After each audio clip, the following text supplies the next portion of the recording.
SCP-1366 is called Uncle Styopa. It's actually 1366-RU, which I believe is from Russia. This one's by Dr. Bob, guys. Make sure to subscribe to him. Subscribe to me if you like reaction videos. Let's get into this one.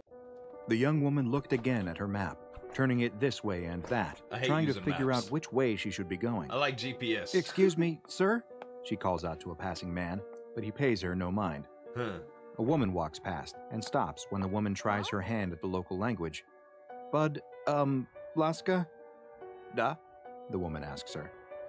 "Vai, rozmovlejete, angliskoju?"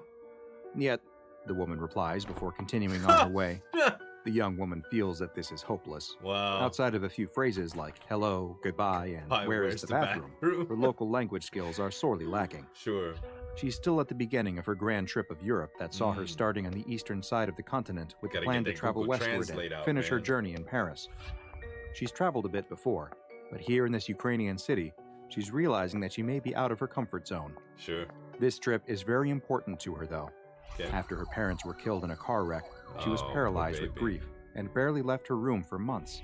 She decided that she needed to get away and give herself a clean break from everything back home. And so she decided to do what her parents had done when they were her age and backpack across Europe. All of the pictures from their trip showed the two of them together, smiling and happy in front of great landmarks. But here she was, alone, scared, and unable to even find her hostel. Wow. "Sir, can you help me?" she cries to another passing man, waving her map towards him. But he too ignores her pleas. Gosh. The young woman zips up her jacket. Maybe It's go getting check out late, the embassy. and the setting of the sun is accompanied by a cold breeze. She looks up and down the city street, and even though there are still plenty of people around, it feels as though all she can see are unfriendly faces. Her face lights up when she spots something, though. It's a police officer. He'll be able to help her. The young woman runs towards the police officer, who is standing near the side of the road, or at least she thinks he must be a police officer. His gray uniform looks a little old-fashioned, but it's neat and well-fitting, and he's holding what appears to be a baton used for directing traffic. The young woman approaches the officer, but his back is to her as he gazes out towards the street. Unsure of what else to do, she reaches out with some hesitancy and taps the man on the shoulder, causing him to wheel around to face her. He stares at her without speaking. Do you speak English?" the young woman asks. "Yes, little," he responds in a thick Ukrainian accent. "Oh, thank goodness. You have to help me, please. I'm completely lost and I don't know what to do." As people continue to walk past her without giving any notice, she goes on to explain that after arriving in the northeastern Ukrainian city, she took what she thought would be the right bus, but ended up going in the completely wrong direction. Wow. Now she has no idea where she is, and is worried she won't make it to her hostel before night falls. "Where is your hostel?" the policeman asks. "Somewhere called the..." She looks down at the words scribbled on the margins of her map. The studentskaya?" she tells him. "Ah, yes, the police officer says. There are many hostels there, including some specifically for foreign visitors and students. Cool. She has been very unlucky, though, since it was actually near the metro station she first arrived at. He can help her get there, though. There is a bus that will take her straight there, and the stop is only a few blocks away. He can walk with her there if she likes." That's nice. The young woman accepts his kind offer, and the two start heading down the sidewalk together. Seems weird, though. As they walk, he asks what she is doing in their city, and she explains how she just needed to get away and see the world. She's unsure why, but she feels like she can confide in this policeman, and she begins to explain what happened to her parents, how alone she felt at home, Uniform or and not, how this trip is meant to be a life reset. So far, it's off to a terrible start. "We have phrase," he tells her. "Sigda moja boitoja." "What does that mean?" she asks. "It can always get worse." Wow. This way. It's true. The police officer points towards an alleyway and starts walking towards it. He can tell the young woman is feeling apprehensive about entering the dark space between the buildings, and he assures her that it is a shortcut. There's nothing to be afraid of. The two walk into the alley together. The young woman again starts telling him about her life back in the United States, what she plans to do when she gets back, how she hopes the trip will be a turning point for her. As she talks, she fails to notice that the police officer has begun to slow. She does notice, though, that the shadow of the police officer has suddenly started to stretch out on the ground in front of her. She stops and watches as the shadow keeps moving, growing larger and larger. It stretches and lengthens, even as hers stays the same.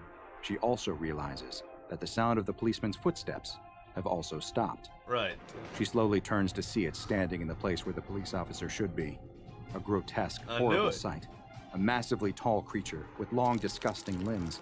She's too scared to scream as she continues looking up its gigantic body before finally looking at its face, or what's left of it. Half of its jaw hangs unhinged, as if it has been torn from its joint, and it has no ears or nose.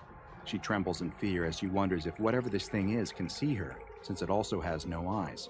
Gross. The last thing she sees before she turns to run is the creature lifting up one of its arms, where its hand has been replaced by a black and white metal rod that it brings down with terrifying speed and crushes her skull. Привет! Today's file exploration has taken us to Ukraine, though the anomaly known as SCP-1366-RU has been known to appear in a number of other countries as well. Alright. SCP-1366-RU is a humanoid creature that, from what the SCP Foundation has been able to observe, appears to be sapient and resembles a police officer, or militia, from the 1970s Soviet Union. It wears a long, dark gray coat, tall black leather boots, and a cap, and holds a black and white baton reminiscent of the type used by police officers in Russia and many Eastern European countries to direct traffic. Right. When an individual begins interacting with SCP-1366-RU, they will find that they feel as if they are talking to a regular police officer and having a completely normal conversation. It is capable of exerting a mental influence over the person speaking with them, allowing it to easily mislead and deceive them, which explains why they ignore the fact that the officer is wearing a uniform that is several decades out of date. Right. Those who pass by will not seem to notice the anachronistic clothing either, and they will pay no mind to what is happening. This same effect extends to those viewing SCP-1366-RU on a live feed, and it is only when recordings are viewed that its true form is revealed. SCP-1366-RU's actual appearance is that of a mummified human corpse, though it is taller than any human at over 5 meters in height, with arms and legs that are disproportionately long, with the legs alone making up 2/3 of its total height. Right. SCP-1366-RU is also extremely skinny, even for a desiccated cadaver, and its limbs and head look as though they are nothing more than brown, dry skin stretched directly over bones, with no muscle at all underneath. Its left hand appears to be missing, and in its place, the creature has a black and white rod fused directly into its arm. 1366-RU's face appears as though it has suffered tremendous injuries. Its eyes, nose, and ears all look as if they have been removed from its face, and the left half of its lower jaw hangs freely in its joint, as though it were torn away. Despite this damage to its face, it is still quite capable of speech, at least when people are perceiving it in its human form. It's currently unknown why, but SCP-1366-RU appears to be primarily interested in kidnapping and killing people who are in countries that once belonged to the former Soviet Union. So far, there has been no commonalities between the victims, except for one thing. All of their parents were dead at the time of their abduction. Once the Foundation realized this uniting factor, they were able to create a scenario in which the anomaly appeared, though so far, this has only been successful one time. Foundation researchers located a member of Class D personnel who was an orphan, D-1935, and equipped them with a radio headset, a video camera, and a microphone, and instructed them to walk the streets of a city located in a country which was once part of the USSR. The D-Class was observed on location by members of MTF Eta-10, nicknamed See No Evil, and they watched as D-1935 suddenly stopped on the sidewalk. He was approached by a police officer with an out-of-date uniform, who saluted the D-Class with his right hand. Eta-10 appeared to not see the police officer, and reminded the D-Class to stay sharp and continue looking for 1366-RU.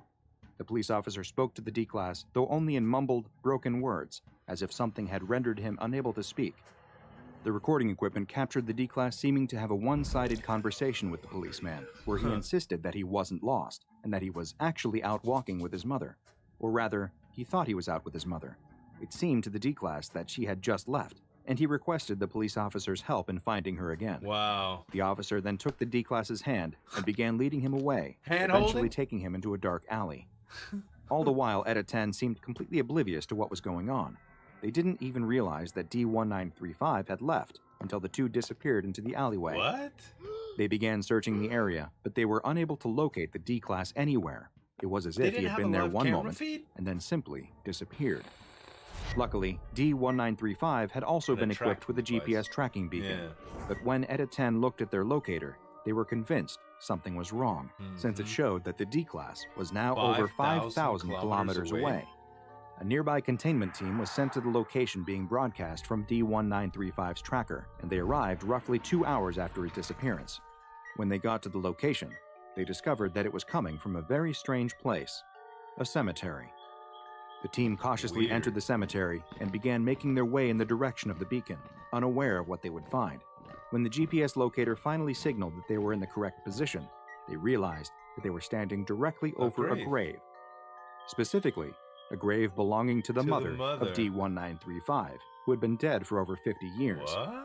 There was no question, though. This was the location the beacon was broadcasting from. Right. And after receiving permission from the Foundation, the containment team began to dig.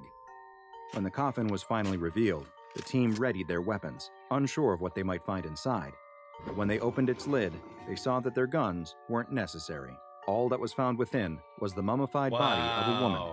That and the body of D-1935, who was curled up in the fetal position, tightly hugging the remains of his mother.